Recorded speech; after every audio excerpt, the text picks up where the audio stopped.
Good morning, everyone. Thank you for joining us on Zoom and on social media. My name is Kadir Üstün. I'm the Executive Director at the CETA Foundation at Washington, D.C.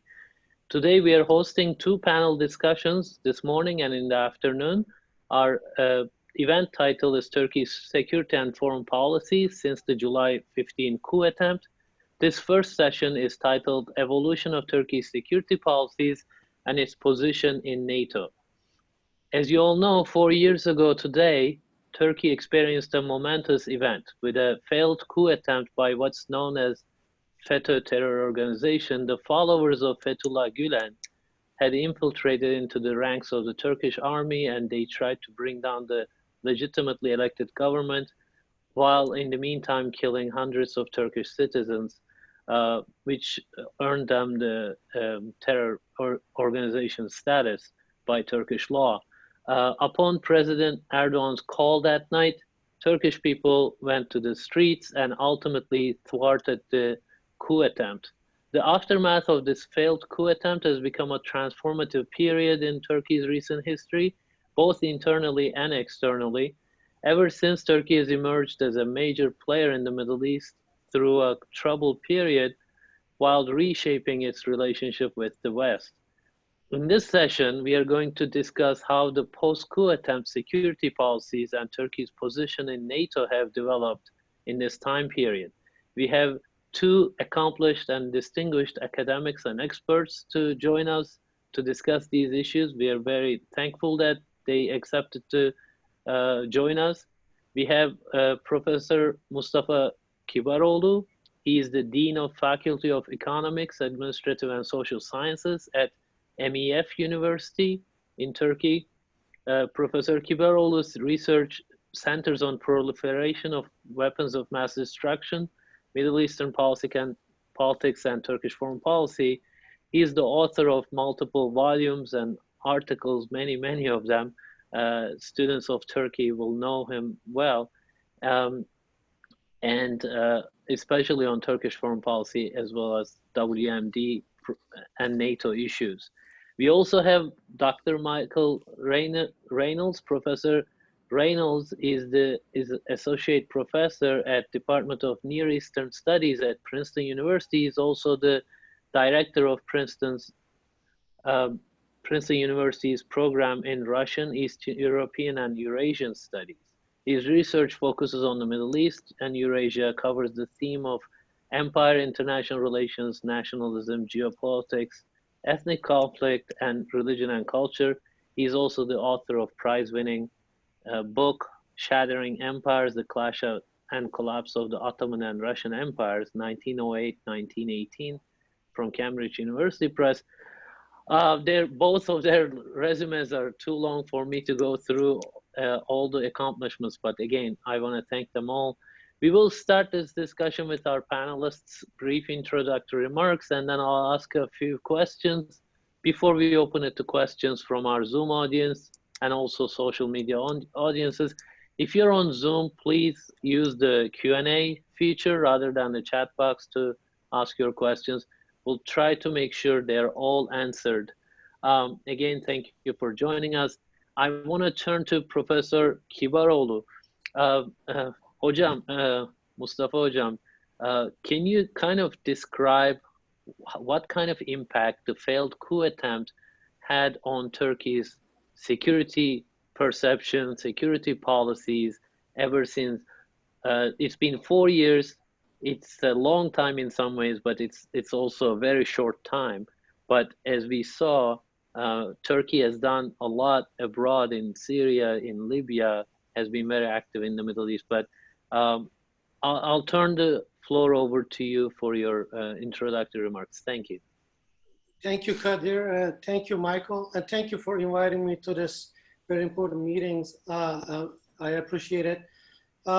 Actually, it's just like yesterday. I mean, 4 years have passed and I still feel how I felt during the night and through the night and the until early morning, 16th of July. And still I cannot keep but thinking of what might have happened to us, to our country, to Turkey, to everyone had that coup been successful. Hopefully it was not, and we should, of course, remember all those who lost their lives and martyrs that night, and those who suffered severe consequences ever since. So,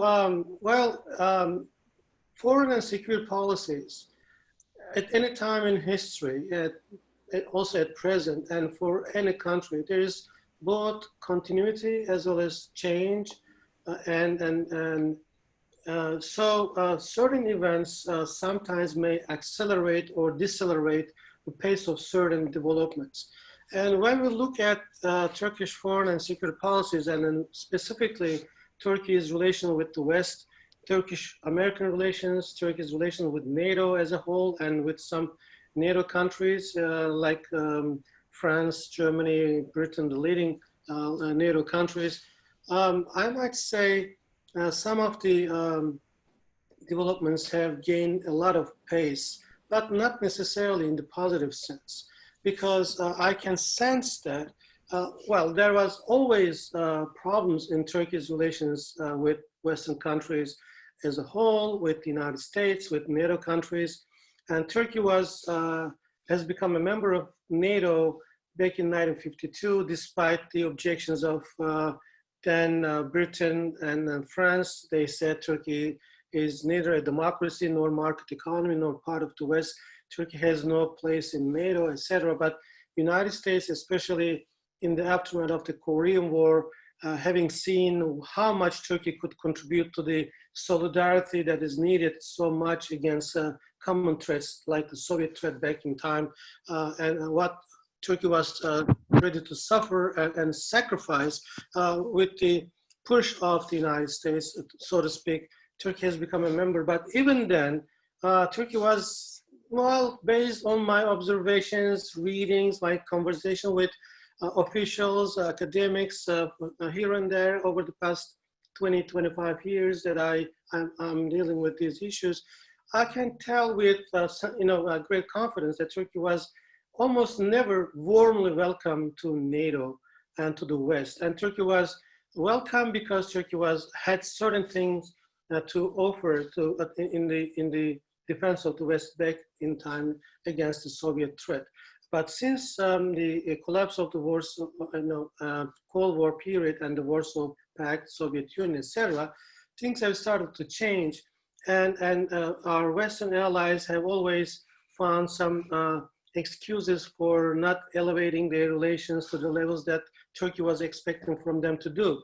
But in particular, the 15th of July, 4 years ago, what happened has had a deep impact on Turkey's relations, not only with the United States, but also with the entire NATO alliance. Because I'm making this difference because in my publications, in my conference, I always refer to Turkish-American relations as an alliance within the alliance, because Turkish-American relations had a separate meaning and separate structure, separate sort of operational sort of venues as two NATO allies when compared to Turkey's relation with the other NATO allies. But now it seems to me that both the Western European and now European allies of NATO plus the United States have are sharing almost the same view about Turkey as to whether Turkey is the same NATO country that it used to be, or whether Turkey should even stay in NATO, and some even go further and to argue that Turkey should be, allow me to say that, I'm sorry to say that, should be kicked out of NATO, as if something like that would be possible. So therefore, I think Turkish-American relations have deteriorated for some reasons, starting with with Turkey's sort of desire to buy air defense systems first from China, then from Russia, but and also deterioration of relations with the entire NATO countries almost and the United States owes much to what happened 4 years ago, because there is a lot of suspicion. And I got this question very often right after the incident and the coup attempt, and also even just recently, as to whether there was a real coup, as to whether there was a real attempt, as to whether that was a real thing, and whether this coup was real. I mean, of course, we are explaining with all the details that we have in our capacity in terms of specific knowledge or what we have observed during that night and in its aftermath. But our Western allies still keep their suspicions as to what Turkey has gone through was something that they should rely on or they should trust. And therefore, they cannot still feel confident that Turkey is a reliable ally. This is nonsense. This is insane. They even went so far to argue that, I mean, some of them are my colleagues and people whom I know in person, arguing that Turkey, that night, the Turkish army would seize the tactical nuclear weapons that are stationed on the Incirlik base near Adana, and that they would use against the United States or against, you know, Gulf countries or against other allies. I mean, this is meaningless. And so therefore suspicion has poisoned their mindset and has ultimately changed, radically changed their perspective. And they cannot, in my opinion, put Turkey in a proper context as to how to see the future of relations. Therefore, unless either they change their mind or we somehow make them change their mind and inform them enough or more than enough to convince them that what happened was real, and that Turkey now is a democracy, as a country, as a powerful ally, has a lot to share with NATO. And unless they agree to this, unless they cherish Turkey's alliance relationship, it will not be to their interest. And a country like Turkey, with its strategic as well as geopolitical location, with its military might and other capabilities, and we have seen during the pandemic as to how capable and ready as a state Turkey was. Turkey has a lot to share with the West, but of course, it takes two to tango. I mean, if the West doesn't appreciate enough what Turkey has done and is doing and is ready to do in the future, I think the future of this relationship may not be so bright. I'm afraid to say that, but this is up to the other side. Not only it's not only our responsibility to tell about ourselves, but it's also the responsibility of our allies to understand without prejudices, without suspicions.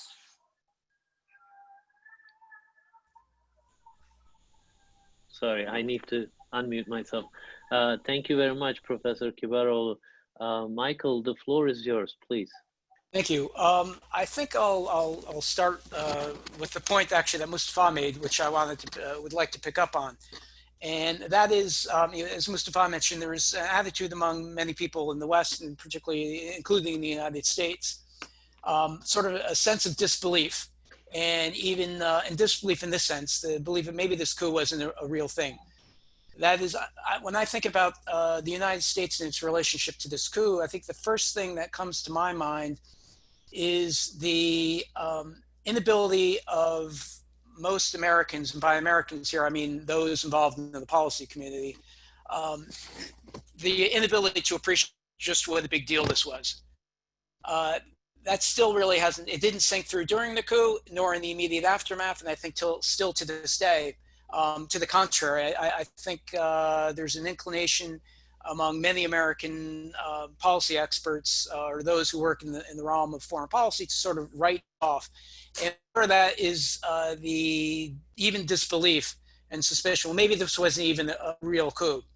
And I think there are a number of reasons for this. One is that for those Americans who are familiar with Turkey, not deeply familiar, but sort of have a passing familiarity, one of this sorts of things, as you read about the history of modern Turkey as well, there have been a number of coups in Turkey.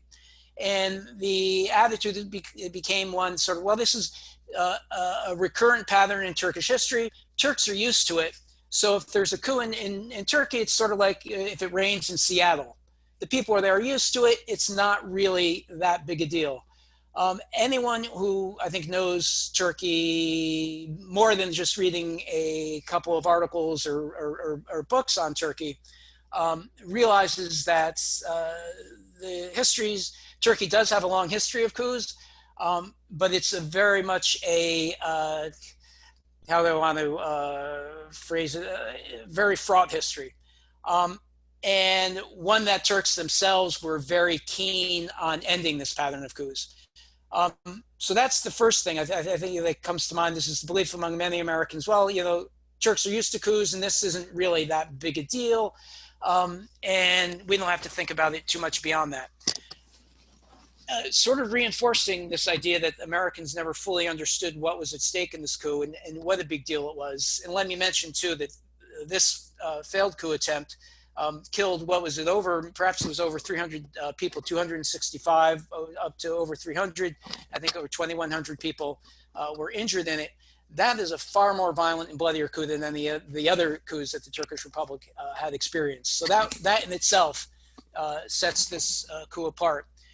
But I was speaking, I recall, within the past 12 months, speaking with someone who's quite well informed on Turkey and follows the country, and this person follows Turkey quite closely. We were talking about a range of issues, and then we came on discussion of the coup, and this person said to me, that coup almost worked. And then went on to tell me something about how this military unit was in this place and that one was in that place, that there'd been half an hour difference. The thing could have worked. And we had to, for other reasons, I had to both, we couldn't continue the conversation, had appointments to go to. But I sort of scratched my head, and I was thinking, on the one hand, I was impressed that this person had knowledge of all this information about what was taking place hour by hour inside of Turkey during the coup. But I thought about that, this coup could have worked. And this person actually believed that. And I thought, we're very fortunate. I think this is the second point I'd like to make. We're very fortunate that the coup failed. And when I say we, I mean by that, I would say Turkish citizens first and foremost, but I would also say anyone in Turkey's neighborhood, including Europe and Western Europe and the United States. That is, had that coup succeeded, it would have plunged Turkey into civil war. There is no way that that government, the coup government, would have been able to restore Turkey to stability. We would have seen the extension of the Syrian civil war into Turkey. And that's something, again, I don't think Americans had any clue about that. And if you think all the problems that the Syrian civil war has created, the problems of refugees, et cetera, those would have been an order of magnitude worse had Turkey itself also fallen into civil war. And that is something I think that would have happened. Let's say, imagine that Erdogan had been killed or something, in some fashion. You imagine that this coup attempt had succeeded for the first 48 hours. Things would not have ended there. You would have seen I think, Turkey spiral into civil war. The other points I think I would make is that certainly the failed coup has damaged, exacerbated what was already a downward trend in Turkish-American relations. And that is tied up with its enhanced Turkish distrust of the United States. And the factors that contributed to that were sort of this tepid reaction that the Obama administration demonstrated during the coup. That is, Obama himself called on all sides, all sides in Turkey to observe the rule of law, which sort of already is putting those who are revolting against the elected government on the same plane as the government itself, which is sort of it's a curious phrasing of it. It's at best a very undiplomatic way to put it. And then when you had John Kerry also complaining, calling for, expressing the hope that there will be stability and peace and continuity inside of Turkey. And that's what his first initial reactions to the news of a coup attempt coming out, which again is an odd way, I would say, or an undiplomatic way of phrasing things. And then only making things worse was in the aftermath of the coup, when director of U.S. intelligence and the CENTCOM commander were both complaining that among the people being removed from their jobs and being purged were interlocutors with the United States and the Turkish military. That is, figures within the Turkish national security establishment who are well known to Americans, and there was complaint about this. And while that makes sense from Washington's perspective to be worried about this, it's sort of to make that a priority when your ally has just gone through a traumatic, again, an attempt to overthrow the government, to start complaining, hey, wait, you're removing people who are very close to us without expressing an understanding of what does this event mean for the society, for Turkish society. It was, again, I think at best a very undiplomatic way and clumsy way of approaching the events, and that only exacerbated Turkish distrust towards the United States. You know, again, with one of the curious things about this coup attempt was, although as Mustafa mentioned, the Incirlik base, Incirlik, where American forces operate from within that base, and despite you have the American military being in Turkey, as I understand, there was no warning from the U.S. In any way to the Turkish government, which contrasts, I've heard from a number of reliable sources, that Russian intelligence, which was watching Turkey quite closely because of the Russian deployment in Syria, the fact that the Turks and the Russians had already clashed. So the Russians had dedicated a fair number of their intelligence assets to tracking things inside of Turkey. And one of the first warnings that Erdogan received that something is not afoot actually came from the Russians, who said, you know, we're seeing some very odd patterns of movement among your military. There might be something going on. Now, I don't know, it might be very much the case that maybe the American military didn't have any idea that was going on. Maybe, in fact, there were warnings that were forwarded. But some Turks have told me this is one of the things also they find very, again, I think the way you could describe the American attitude both during the coup and in the immediate aftermath is very standoffish. And that, again, only exacerbated distrust inside of Turkey towards the United States. Now, of course, I think it should be said that there's already, Turkish-American relations were already, prior to the coup, not very good. They were on a downward path. I don't think the coup explains that, but it did make those patterns worse. And I should say, also just mention, I think the Ankara deserves a fair bit of blame for the downturn of relations with the United States.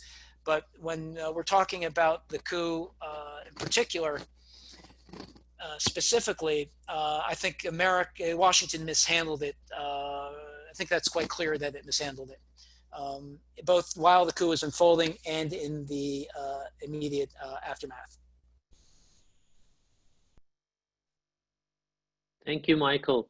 Professor Can I add a couple points, Kerry, if I may, to the point where Michael just raised with respect to this, Americans informing, not informing their Turkish counterparts. This is actually an issue that I raised with a American diplomat who came to my office just a few days after the coup, and that was another actually appointment to discuss education-related issues.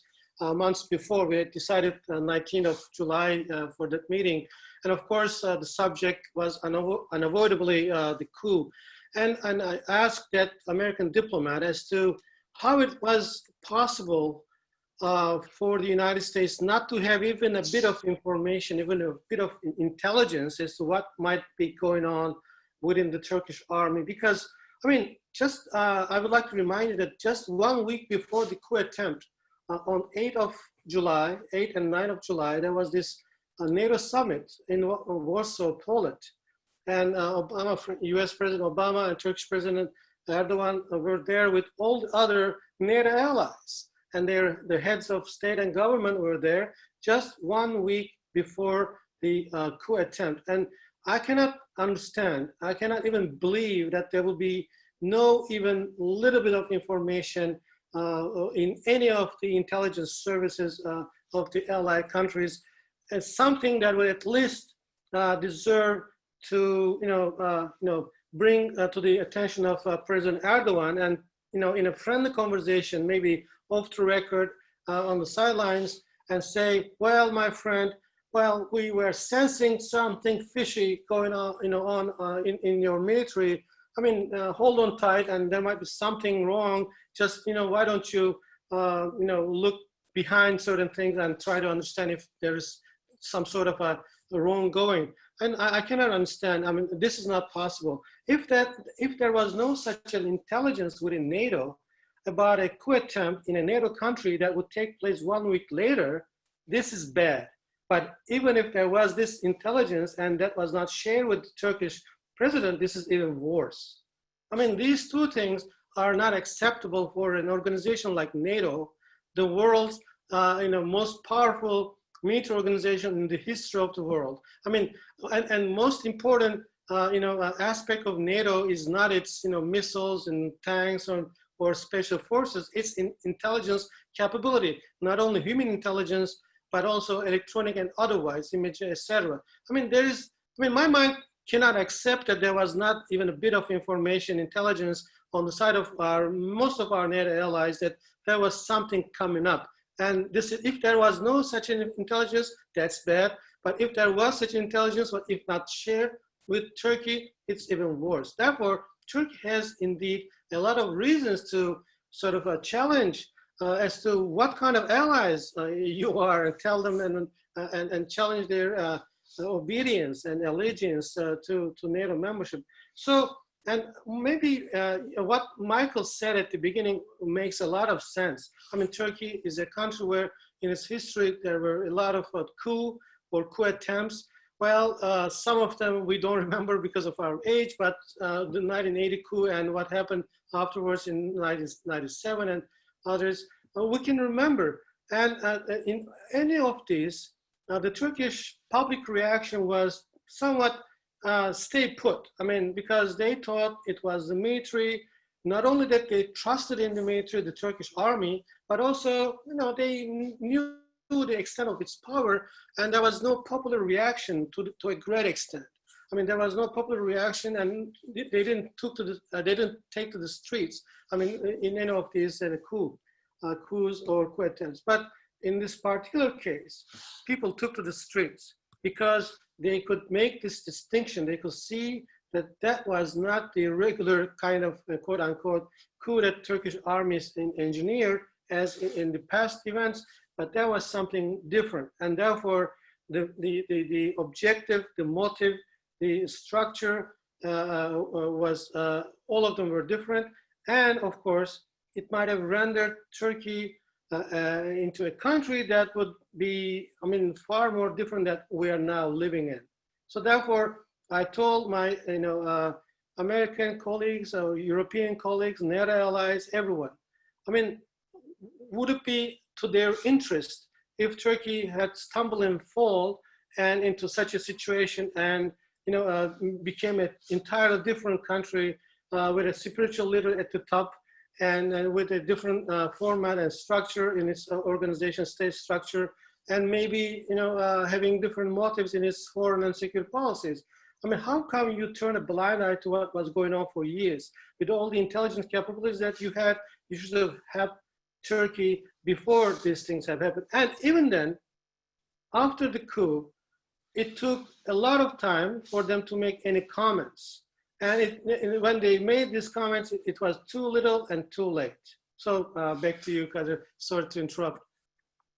No worries. I was going to ask you if you had anything to add, but there's obviously, a lot of frustration on the Turkish side about, you just expressed, Professor Kibaroğlu and Michael also talked about those things.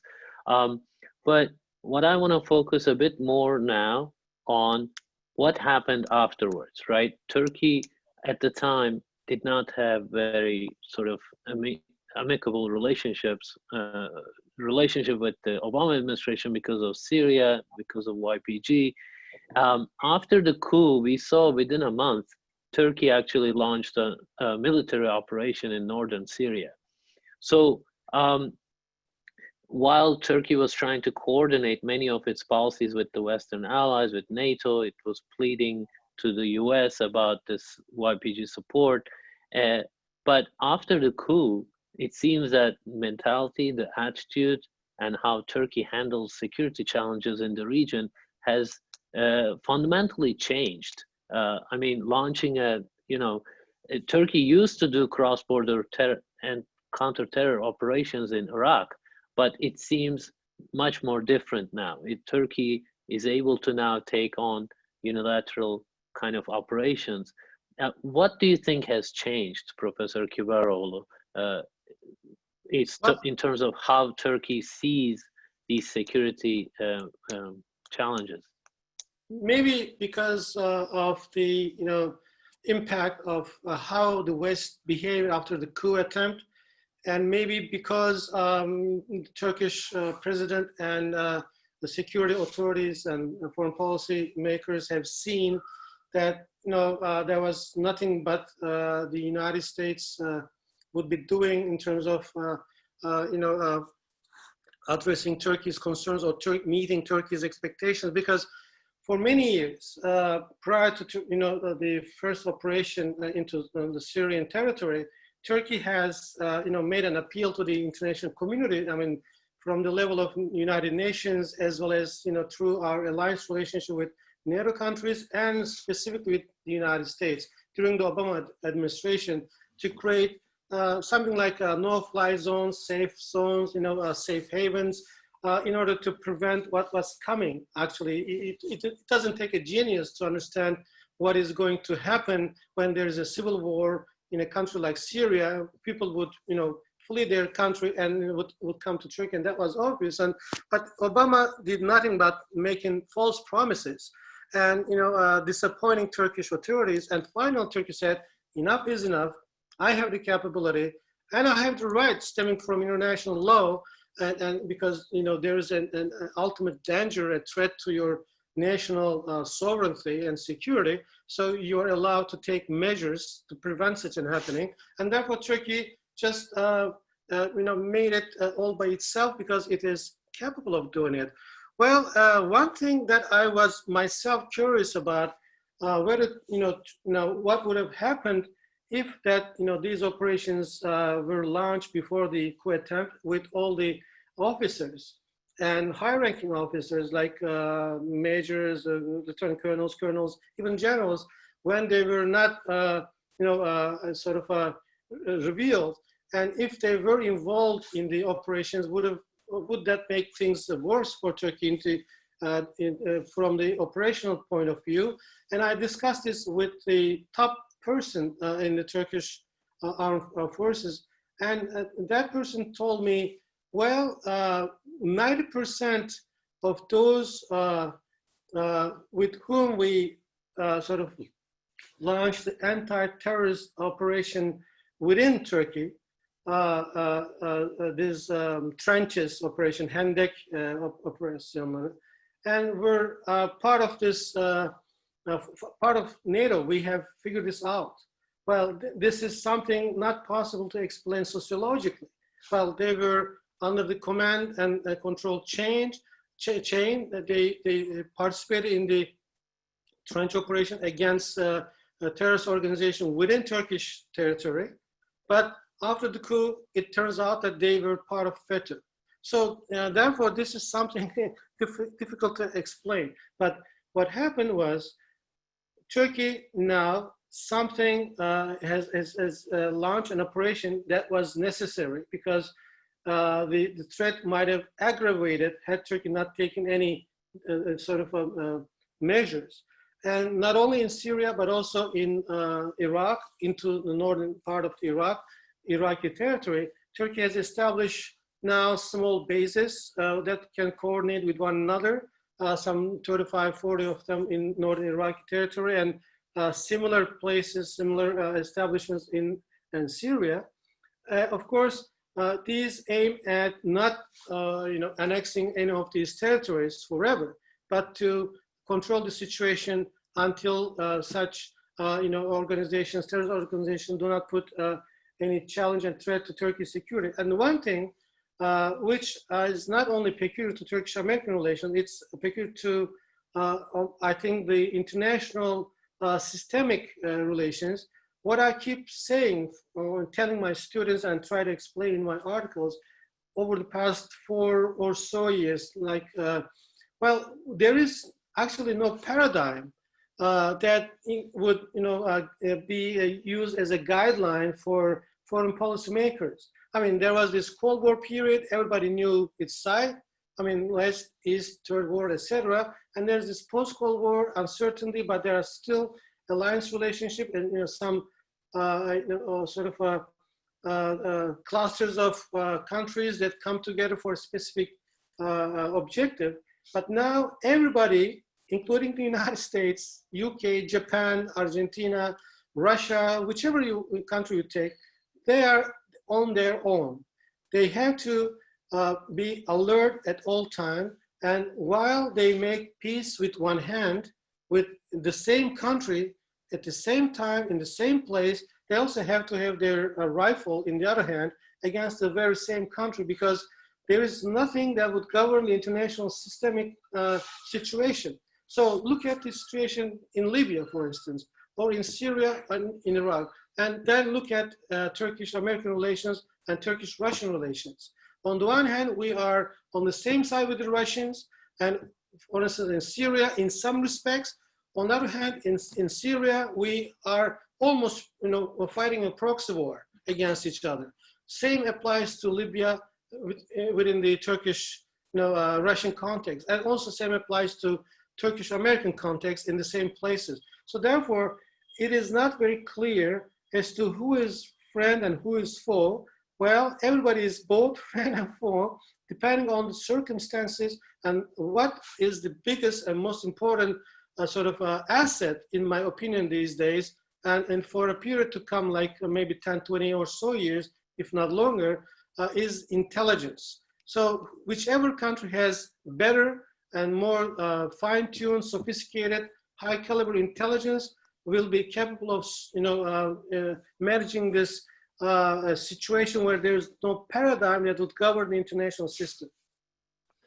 Thank you, Professor. Michael, I want to pose you kind of a similar question. So in this environment,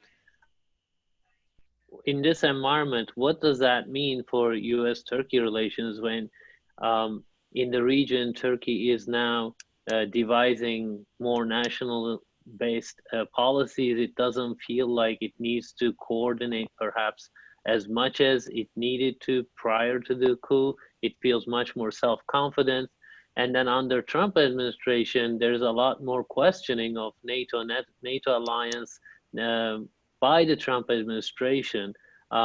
So how does that impact US interests in the region? And let's say, Erdogan and Trump has a strong relationship, but to what extent are two countries able to coordinate and work together on if there are common goals in these various regions? Professor Kibaroğlu mentioned Libya, Syria, etc. What does that tell us about the US-Turkey relationship? Right, it's a great question. To respond to the point you made that Erdogan and Trump have a strong relationship. Now, this is my perspective is very much an outsider's, but I sort of question that sort of the conventional wisdom that they have a strong relationship. And it does seem maybe it's reliable information that we're receiving that, yes, they have a strong relationship insofar as they talk to each other. But I don't know if that's really resulted in any significant change in American policy towards Turkey and or Turkish policy towards the United States. With the exception, I think, Trump's withdrawal of forces from northern Syria, which, as you know, I thought was the right thing to do from the standpoint of American foreign policy, leaving aside Turkey's interests. But I think that was, for a number of reasons, the U.S. was right to do that, and Trump was right. That wasn't the conventional wisdom at the time, but I still think that was the right thing to do. In other words, yes, we know that Trump and Erdogan are constantly talking, or often talk to each other, but how does that play out in actual policies? It's very difficult to say. The thing that strikes me both about Turkey and the United States and the way that their relations have grown more contentious over the course of the past decade is that for both countries, their Middle East policies over not just the past decade and a half, they have blown up in their faces. I think it's rather remarkable. The United States has invested a tremendous amount in the Middle East in trying to change things there, advance its interests. And not only has it not advanced its interests, but it has done precisely the things it was trying to stave off, that it's brought on itself some of the precisely the things it was trying to prevent, among those the rise of the Islamic State. And as we know, that sort of Islamic radicalism, violent extremism has not been defeated. It's still a factor. You have Russia's more active in the Middle East. One could go on and on and on. Iran remains a major concern. One of the few things that has changed is that American relations with Turkey now are much more contentious than they were 15 or 20 years ago. And America, under Trump, the United States has recognized maybe we're overextended in the Middle East. And I would say the same thing about Turkey, that likewise, Turkish foreign policy to the Middle East also, I think, blew up in Ankara's face. And both countries, I think this fed into the frustration they had in their bilateral relations. That is, we're both angry with each other over what we were both doing in Syria. That is, Turkey's angry at the United States for working with the YPG or SDF, whatever you want to call it. The United States is angry with Turkey for not cooperating with it as closely in Syria, and for perhaps supporting the Islamic State and not countering it as vigorously as the United States wished. They have problems with Iran, et cetera, et cetera. And both countries have, I think, taken out their frustrations on each other, and that has not contributed. I think both Ankara and Washington need to step back and recognize, look, we are both to blame for our own reasons for why things have gone badly for our foreign policies in this region, and we need to seriously rethink them. Instead, I've seen a lot of emotion on both sides. I could go on, but I don't know. Did I answer your question, or if you have something more specific? As I see, there isn't a whole lot of time left. Sure, Michael. Yeah, I think we can move on to the questions from the audience that way, if you want to add more. But I think Sure. What I was trying to get at is, with Obama administration, Turkish side is frustrated with that. Under Trump administration, we have a kind of different take on NATO by the U.S. side, and then at the same time, Turkey is moving forward with its own initiatives without necessarily, let's say, common operations or perhaps coordination of common goals as much as a two ally should be doing. Maybe that's what I was trying to get at.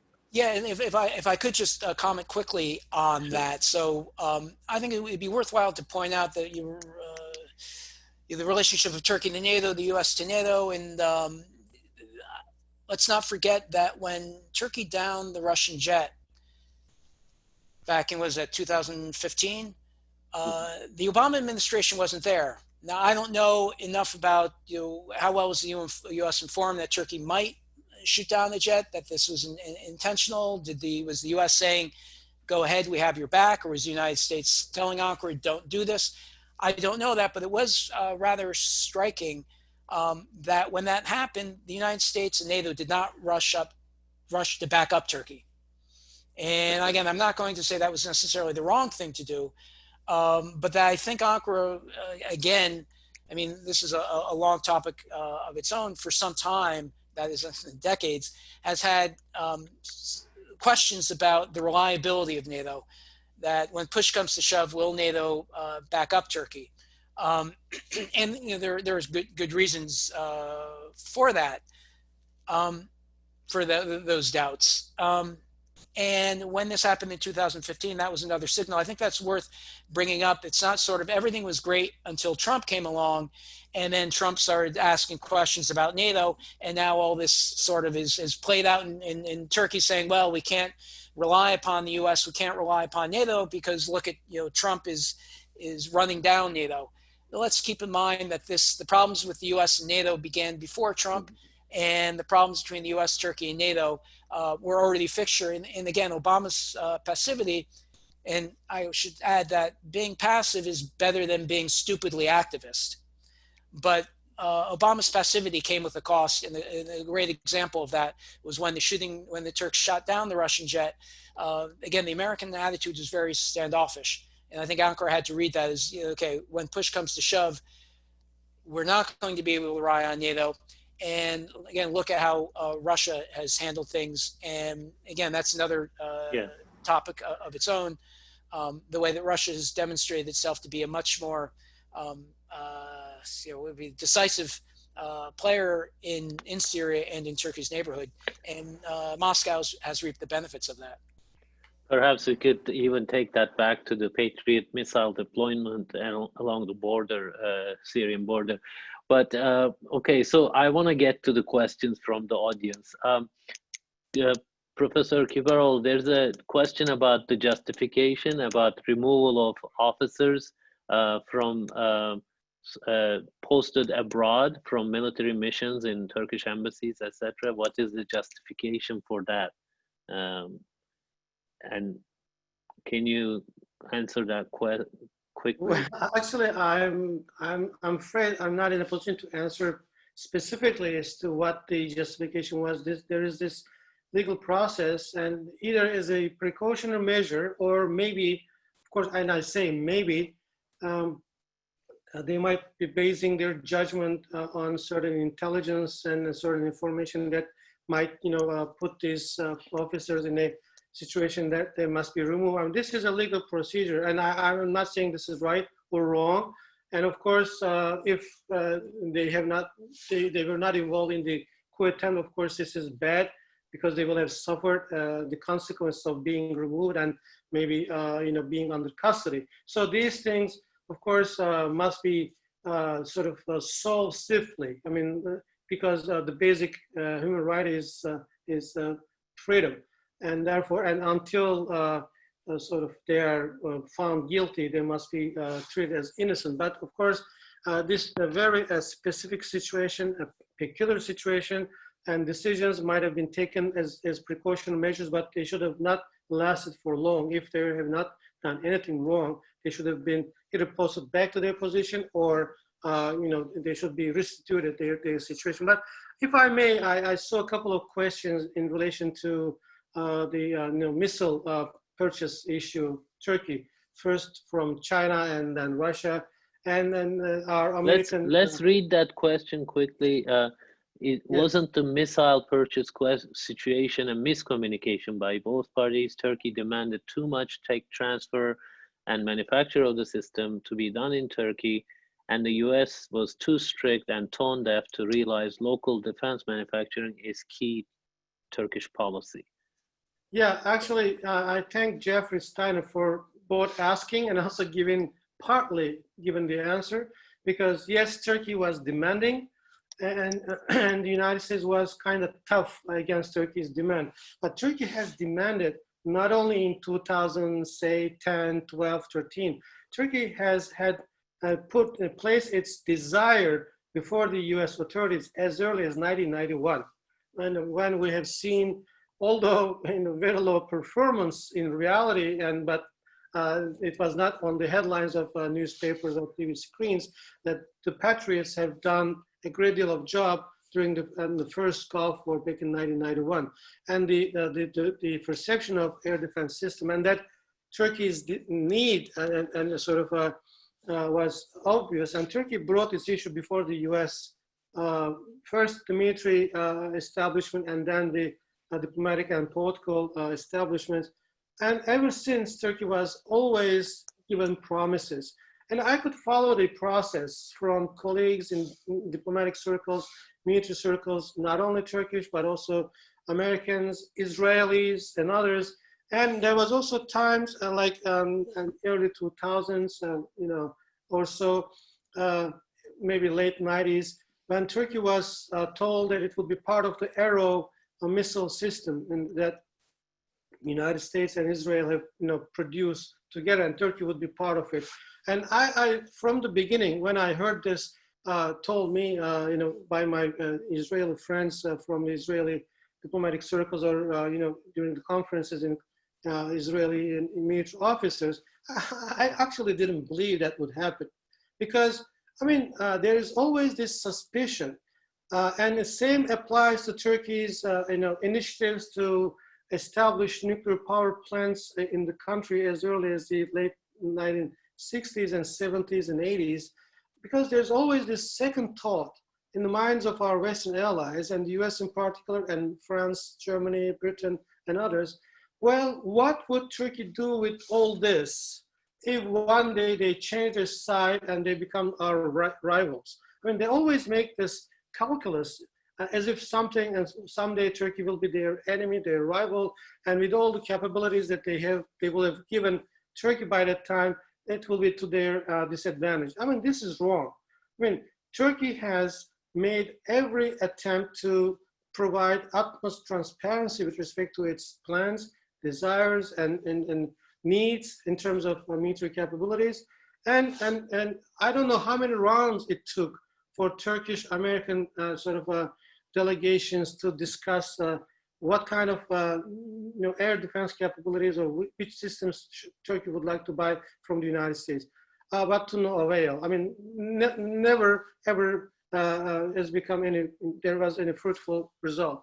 And finally, I know myself for a fact from the very real sources from within this system that Turkey has somehow found a way to put an end to the Chinese deal, and gave the United States in particular and the U.S. French, Italian consortium also a second chance to not let Russia supply the air defense to Turkey, but either the US or French, Italian consortium or both.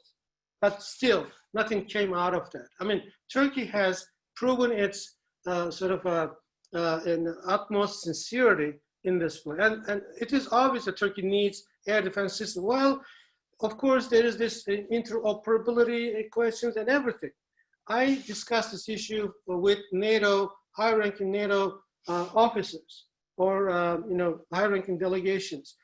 The person who was in charge as its Undersecretary of NATO Secretary General, Undersecretary General of NATO, in charge of operations, once said, yes, we can understand these systems can be used separately without harming NATO's military interests, but after all, this is a political issue and this is a political decision, and we cannot accept it politically.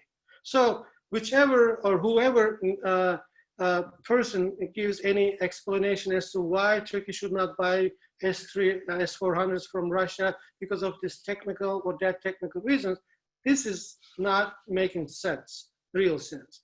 It's a political decision, but Turkey has done everything in its capacity and has shown the utmost limit of its sincerity to let the Americans or Western allies to supply Turkey with air defense systems, but they didn't. And of course, as a sovereign nation, as a sovereign country, Turkey had to do something, and then this is the result. I mean, why don't you guys who are suspicious about Turkey's motivations in terms of getting to a relation with Russia, why don't you also try to see these events from Turkey's perspective? Turkey did its best to stay on the lines of doing this with the United States and the European allies, but nothing came out of that attempt. That's it. Thank you, Hocam. I want to turn to Michael because he spent a lot of time studying Turkey-Russia angle as well, Russia relations between the two countries. Based on what Professor Kibaroğlu said, you can address some of that, Michael, if you want, but there's an audience question about potential for Turkey and Russia coming into military confrontation in Libya. Would you, I don't know how closely you're able to follow Libya, but you are an expert on Turkey-Russia dynamics. So could you address kind of this relationship that has been source of the questions and doubts, like in the West, like Professor Kibaroğlu described? Yeah, I think, let me just say, no one has ever described Ottoman or Middle Eastern or Turkish history as being simple. And when one thinks of Russia, one always thinks of Winston Churchill's crack about Russia as being a riddle wrapped inside of an enigma, inside of a puzzle. I can't remember exactly what the quote is. And boy, I think when you add the two together, it just multiplies. So I think of contemporary Turkish-Russian relations. It seemed sort of was already very interesting and complex what was going on in Syria. And that is, actually, as Mustafa mentioned earlier, Turkey and Russia were fighting a proxy war in Syria. And then suddenly Turkey flips and it's cooperating with Russia inside of Syria, and then says, we want to buy S-400s. Incidentally, I should mention that one of the reasons I understand why the Turks were interested in S-400s is particularly for air defense, because of the role that the Turkish Air Force, or I should say renegade parts of the Turkish Air Force, played during the 2016 coup attempt.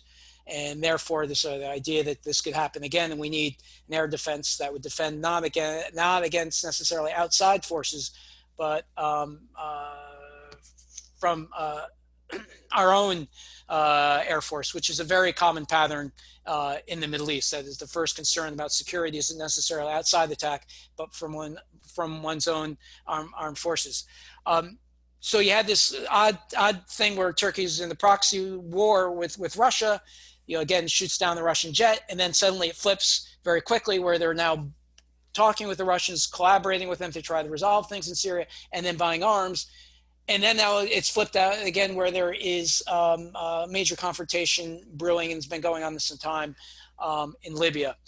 I can't make any definite, any real predictions about what's going on in Libya, other than to make that maybe this is just restating the obvious, that the way that Turkish and Russian relations have gotten, again, quite conflictual there. Maybe this is the message I guess I would take from this for American policymakers, is that don't write off Turkey. Turkey and Russia, I don't think they're neither natural allies nor are they natural enemies. And you can't take Turkey for granted in this, but Turkey should not be written off. Maybe I'll just end it there. I mentioned that I think the United States has come to a realization that it has overextended itself in the Middle East.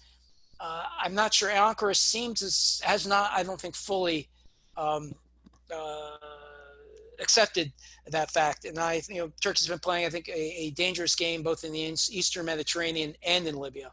But we'll see what comes of that. Thank you, Michael. I want to give you each kind of half a minute or a minute for your concluding remarks, and you can tell us anything about how you see the immediate and medium sort of term future of Turkey's relationship with the NATO and with the US as well, and then we'll finish there. Professor Kibaroğlu.